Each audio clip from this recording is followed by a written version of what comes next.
নমস্কাৰ বন্ধু বান্ধৱীসকল আৰু মৰমৰ ছাত্ৰ ছাত্ৰীসকল সকলোকে মোৰ চেনেলটোলৈ স্বাগতম জনাইছোঁ।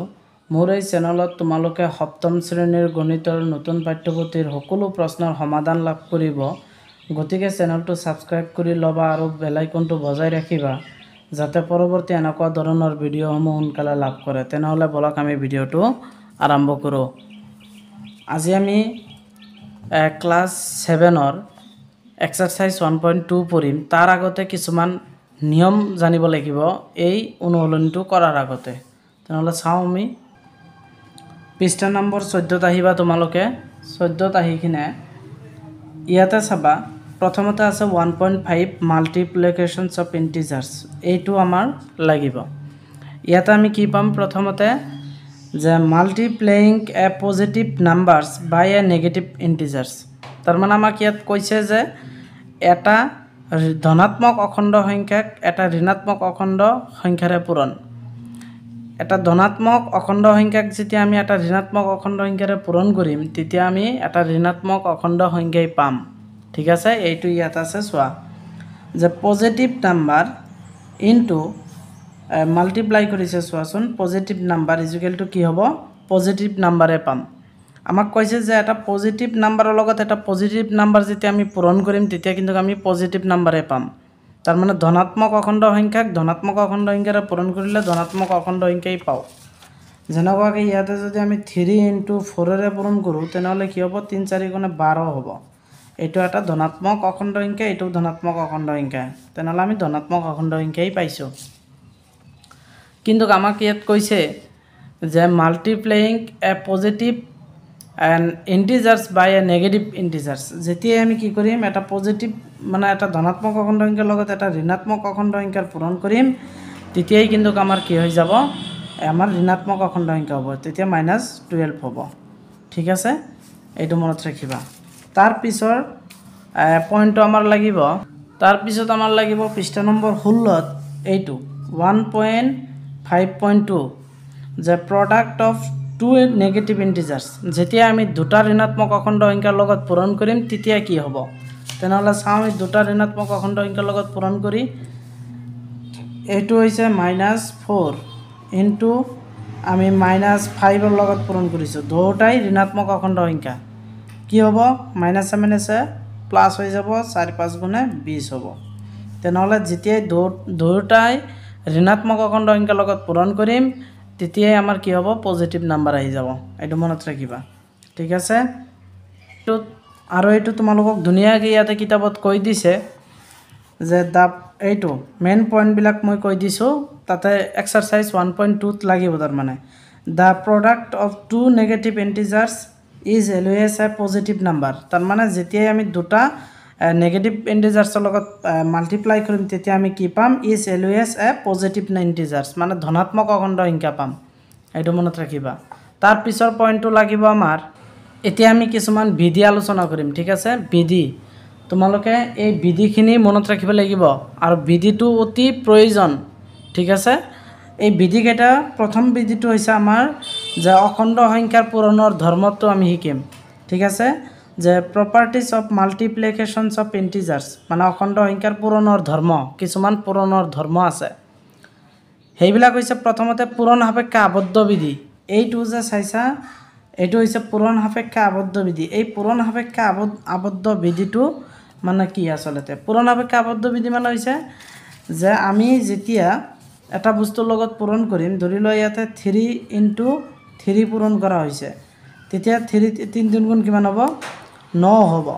বা এইটো একে সংখ্যা হৈছে, আমি বেলেগ সংখ্যা ধৰি চাওঁ। ধৰি লৈছোঁ ইয়াতে 2 × 3। ঠিক আছে, এই 2 3 গুণে কিমান হ'ব? 6 হ'ব, 6 হ'ব। কিন্তু ইয়াতে আমি যদি এইটো কৰোঁ 3টো আগত দিওঁ 2টো পিছত দিওঁ তেতিয়া আমাৰ কি হ'ব? 3 × 2 ইজুকেল টু কি হ'ব? 6 হ'ব। কাৰণ সেইকাৰণে পূৰণৰ ক্ষেত্ৰত কি কৰে যে পূৰণ সাপেক্ষে আবদ্ধ বিধিটো মানি চলে। প্ৰথম বিধিটো হৈছে যে পূৰণ সাপেক্ষে আবদ্ধ বিধিটো মানে কি কৰে? আবদ্ধ বিধিটো মানি চলে। এইটো ৰাইট দিবা। তাৰমানে ইয়াতে ধুনীয়াকৈ আকৌ কৈয়ে দিছে যে ইয়াতে ধুনীয়াকৈ কৈ দিছে those integers are closed under multiplications. যে ইয়াত যদি আমি চাওঁ সিদ্ধান্তটোত তেনেহ'লে আমি ইয়াতে ধুনীয়াকৈ আমি পাইছোঁ যে অখণ্ড সংখ্যাসমূহ পূৰণ সাপেক্ষে আবদ্ধ হয় ঠিক আছে অখণ্ড সংখ্যাসমূহ পূৰণ সাপেক্ষে আবদ্ধ হয় এতিয়া নেক্সট আমি পঢ়িম এইটো 1.6.2 এইটো লাগিব আমাৰ যে কমিউটেটিভ প্ৰপাৰ্টি আণ্ডাৰ মাল্টিপ্লিকেশ্যনছ তাৰমানে ইয়াতে হৈছে যে পূৰণ সাপেক্ষে ক্ৰম বিনিময় বিধি এতিয়া ক্ৰম বিনিময় বিধিটো মানি চলে নে নচলে যে পূৰণ সাপেক্ষে ক্ৰম বিনিময় বিধিটো মানি চলে নে নচলে এইটো হৈছে বিধি তেনেহ'লে আমি চাম that is integers of commutative under multiplications তাৰমানে ইয়াতে কি কৈছে যে অখণ্ড সংখ্যাই পূৰণ সাপেক্ষে ক্ৰম বিনিময় বিধিও মানি চলে তেনেহ'লে ক্ৰম বিনিময় বিধিটো আমি চাম ক্ৰম বিনিময় বিধি এইটো চাওঁ মানি চলে না নাই ধৰি লোৱা ইয়াতে আমি কি কৰিছোঁ 4 কৰিছোঁ ইনটু 3 তেনেহ'লে কিমান হ'ব 12 হ'ব 4 3 গুণ 12 এতিয়া আমি যদি ইয়াৰ ক্ৰমটো হলাই চাওঁ ইয়াৰ ক্ৰম যদি হলাই চাওঁ আমি তেনেহ'লে ইয়াত যদি 3 দিওঁ এইটো যদি 4 দিওঁ তেনেহ'লে এইটোতো আমাৰ কি হ'ব আমি যদি পূৰণ কৰি দিওঁ তেনেহ'লে এইটো 12 হ'ব তেনেহ'লে ক্ৰম যদি আমি হলাই দিম তেতিয়াও ই কি কৰে একে হয় তেনেহ'লে এইটো পূৰণ সাপেক্ষে ক্ৰম বিনিময় বিধিটো মানি চলে এইটো কি ৰাইট চিন দিবা তাৰমানে ইয়াতে কৈছে যে ক্ৰম অখণ্ড সংখ্যাই পূৰণ সাপেক্ষে ক্ৰম বিনিময় বিধিটো মানি চলে ধুনীয়াকৈ ইয়াতে কৈ দিছে চোৱা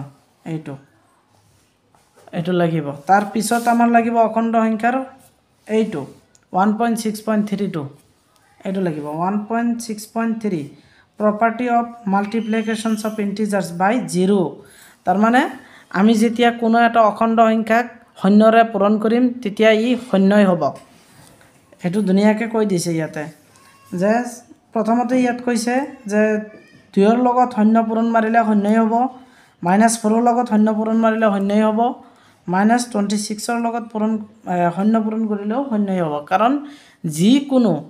যিকোনো সংখ্যাৰ লগত শূন্য পূৰণ হ'লে শূন্য হ'ব এইটো মনত ৰাখিবা সেইটোকে কৈছে যে প্ৰপাৰ্টি অফ মাল্টিপ্লিকেশ্যনছ অফ ইণ্টিজাৰ্ছ বাই 0 এইটো তাৰপিছত আমাৰ কি লাগিব চাই আছোঁ আমাৰ তাৰপিছত লাগিব 1.6.4 এইটো লাগিব মষ্ট ইম্পৰ্টেণ্ট এতিয়া মই কৈ দিছোঁ এইটো তোমালোকৰ গুণোৎসৱত যে বছৰৰ শেষত যেতিয়া গুণোৎসৱ হয় এই গুণোৎসৱত তোমালোকৰ কিন্তু এইটো কুৱেশ্যন আহে বাৰ কুৱেশ্যন এইটো আহি থাকে ইয়াতে এইটোকে কৈছে যে মাল্টিপ্লিকেটিভ আইডেণ্টিটি অফ ইণ্টিজাৰ্ছ তাৰমানে অখণ্ড সংখ্যাৰ গুণাত্মক অভেদ যদি তোমালোকৰ কুৱেশ্যনত পোৱা এই কুৱেশ্যনটো যে অখণ্ড সংখ্যাৰ গুণাত্মক অভেদ বুলি কাক জনা যায় তেনেহ'লে ভাবিবা এইটো 1ক গুণাত্মক অভেদ বুলি জনা যায় এইটো যে a whole number by 1 the result is the same whole numbers এই ইয়াত যে আছে 1 হৈছে এটা গুণাত্মক অভেদ যে 1 ইজ দ্য মাল্টিপ্লিকেশ্যনছ এইটো 1 is the multiplicative identity of all the whole numbers positive integers because when we multiply a whole number by 1 the result is the same whole number এইটো হৈছে গুণাত্মক অভেদ যে 1ক আমি গুণাত্মক অভেদ বুলি জানো 1 হৈছে এটা গুণাত্মক অভেদ যদি আহে পৰীক্ষাত মাল্টিপ্লিকেটিভ আইডেণ্টিটি অফ ইণ্টিজাৰ্ছ তেনেহ'লে 1 হ'ব এনসাৰ 1 অপশ্যন থাকিব 0 -1 1 2 থাকিব এনেকুৱাকৈ থাকিব কিন্তু এনসাৰ 1 হ'ব এইটো হৈছে গুণাত্মক অভেদ যে গুণাত্মক অভেদ বুলি কাক জনা যায় 1ক গুণাত্মক অভেদ বুলি জনা যায় তেনেহ'লে ইয়াৰ গুণাত্মক অভেদ আৰু যোগাত্মক অভেদ এটা আছে এইটো পাম তেতিয়া ক'ম তাৰপিছত আমাৰ লাগিব এইটো লাগিব 1.6.5 associative property of integers under মাল্টিপ্লিকেশ্যনছ এইটোক কৈছে যে পূৰণ সাপেক্ষে অখণ্ড সংখ্যাৰ সহযোগ বিধি এতিয়া সহযোগ বিধিটো কি কৰে পূৰণ সাপেক্ষে অখণ্ড সংখ্যাত সহযোগ বিধিয়ে কি কৰে মানে নে নামানে তেনেহ'লে আমি এটা এক্সাম্পলৰ সহায়ত সহযোগ বিধিটো দেখুৱাম তোমালোকক এতিয়া চোৱা প্ৰথমতে সহযোগ বিধি ঠিক আছে ইয়াতে দেখুৱাই দিওঁ সহযোগ বিধিটো কি হয় প্ৰথমতে আমি ইয়াতে 3 ইনটু এই কৰিছোঁ 2 ইনটু 5 লিখিছোঁ এতিয়া প্ৰথমতে আমি সহযোগ কৰিম 5ৰ লগত 2 to 5 লগত সহযোগ কৰিম আৰু পিছত আমি 3 লগত সহযোগ কৰিম তেনেহলে ইয়াতে চাও কি হয় যে 3 আছে 3 into 2 5 গুণে 10 3 10 কিমান হ'ব 30 হ'ব ঠিক আছে 3 5 30 হ'ব কি হ'ব 3 10 30 হ'ব ঠিক আছে এই এতিয়া আমি ইয়াৰ সহযোগটো চাম আগত আমি এইখিনি কৰিছিলো এতিয়া সহযোগ হিচাপে যদি আমি চাও 3 ৰ লগত এতিয়া 2 টো পূৰণ কৰি চাম ঠিক আছে into 5 3 দুগুণে কিমান হ'ব 6 হ'ব into 5 5 6 গুণ কিমান হৈ যাব 30 হ'ব তাৰ মানে আমি পালো অখণ্ড সংখ্যাত সহযোগ বিধিটো মানি চলে দুটাই একে হৈছে সহযোগ বিধিত অখণ্ড সংখ্যাই মানি চলে তাৰ মানে ঠিক আছে বেছিকে নকও ভিডিওটো দীঘল হৈ যাব ইয়াৰ নেক্সট আছে টপিকটো আছে কি এটো জানিব লাগিব তাৰ পিছত আছে আমাৰ 1.6.6 ডিস্ট্ৰিবিউটিভ প্ৰপাৰ্টি অফ ইন্টিজাৰ্স এটো লাগিব যে অখণ্ড সংখ্যাৰ বিতৰণ বিধি এতিয়া অখণ্ড সংখ্যাৰ বিতৰণ বিধিটো কি কৰে মানে নে না মানে তেনেহলে চাও আমি এক্সাম্পলৰ সহায়ত এটা বিতৰণ বিধিৰ এক্সাম্পল চাও যে কি আছিল যে ডিস্ট্ৰিবিউটিভৰ এটা এক্সাম্পল চাম আমি প্ৰথমতে আমি ইয়াতে লৈছো যে 2 into 3 plus 6 ঠিক আছে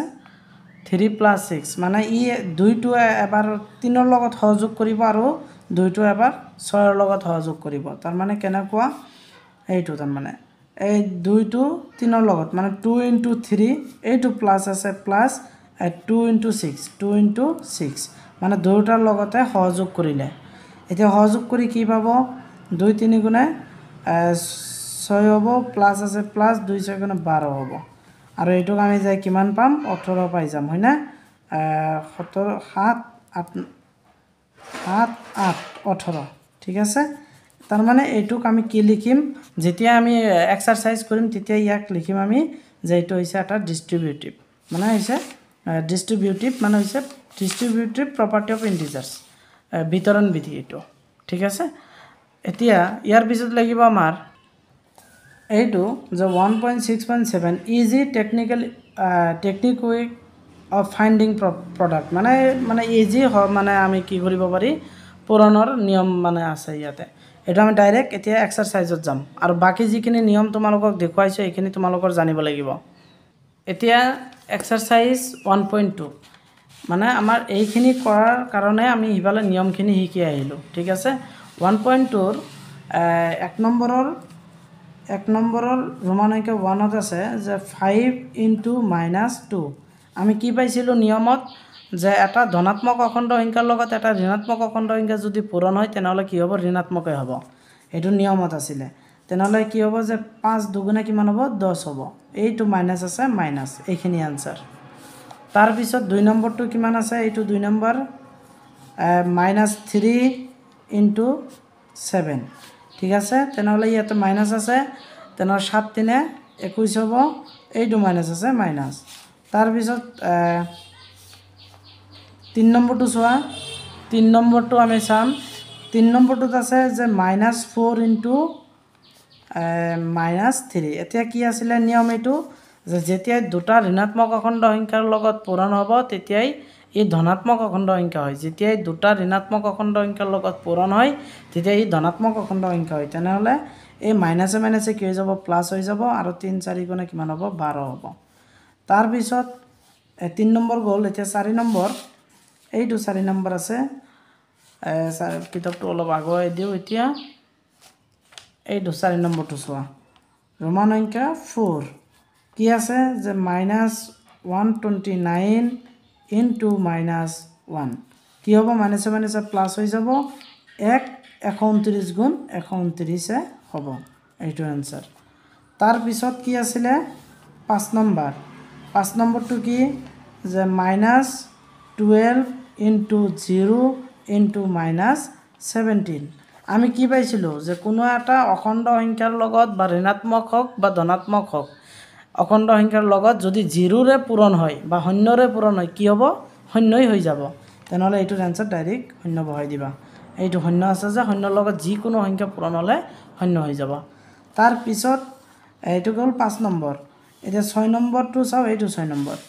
এতিয়া 6 নম্বৰটো চাবা 6 নম্বৰটো কি আছিল এইটো 6 নম্বৰ -22 ইনটু ইয়াতে ইনটু আছে -11 ইনটু 10 ঠিক আছে এটোৰ লগত যদি আমি পূৰণ কৰি চাওঁ তেনেহ'লে কি হ'ব চাওচোন এইটো হৈছে -22 হৈছে ইয়াতে -11 ইনটু 10 আছে তেনেহ'লে ইয়াতে কি হ'ব যে -22 আছে 22 ইনটু ইয়াতে -11 ইনটু 10 তেনেহ'লে এইটোৰ লগত পূৰণ মাৰা কিমান হ'ব যে 11ৰে 10ৰ লগত পূৰণ মাৰিলে মাইনাছ আছে -110 হ'ব 110 এতিয়া মাইনাছে মাইনাছে কি হৈ যাব প্লাছ হৈ যাব 22ৰ লগত 110 পূৰণ মাৰিলে কি হ'ব 2420 হ'ব এইটো আনসাৰ ঠিক আছে তাৰপিছত চাবা এতিয়া 7 নম্বৰটো চাও 7 নম্বৰ প্ৰমাণ সংখ্যা 7 টো চাও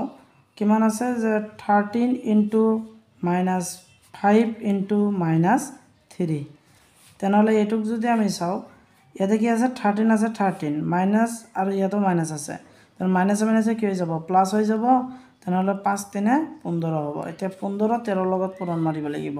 কিমান হ'ব ইয়াতে সাইডত পূৰণ মাৰি লবা 15 আৰু এই পূৰণ মাৰি ললে হ'ল এটা পূৰণ মাৰিলে আমি কিমান পাম 5 3 15 15 5 আর থাকিল 1 5 1 গুণ 5 আর 1 6 1 3 গুণ 3 1 1 গুণ 1 তেনেহ'লে কিমান পাম 591 195 হ'ব ইয়াৰ আনসাৰ ঠিক আছে তাৰ পিছত 8 নম্বৰটো চাও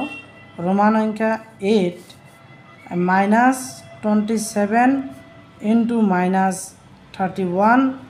into -2 এনেকৈ আছে তেনেহ'লে প্ৰথমতে -27 আছে 27 into এই মাইনাস ইয়াতে মাইনাস প্লাস হৈ যাব 2 31 গুণ কিমান হ'ব 62 হ'ব হয়নে নাই 62 হ'ব এতিয়া 62 লগত -27 পূৰণ মাৰিব লাগিব এইটো যদি আমি দুটা মাল্টিপ্লাই কৰো তেনেহ'লে মাইনাস আছে -1674 হ'ব আনসাৰ এই দুটা পূৰণ মাৰিলে ঠিক আছে তাৰ পিছত 9 নম্বৰ আছে 9 নম্বৰটো চাও 9 নম্বৰটো কৰিম এতিয়া 9 নম্বৰটোত আছে কি যে -3 into -1 into -2 into 5 তেনেহ'লে প্ৰথমতে আমাৰ কি কৰিব লাগিব এইটো চাব লাগিব যে -3 into -1 1 3 গুণ কিমান হ'ব 3 হ'ব মাইনাস মাইনাস প্লাস হৈ গৈছে ইনটু ইয়াতে কি হ'ব -2 into 5 2 5 গুণে কিমান হ'ব 10 হ'ব মাইনাস আছে -10 তেনেহ'লে 3 10 কিমান হ'ব 30 হ'ব মাইনাস আছে -30 এইটো হৈছে আমাৰ কি 9 নম্বৰটোৰ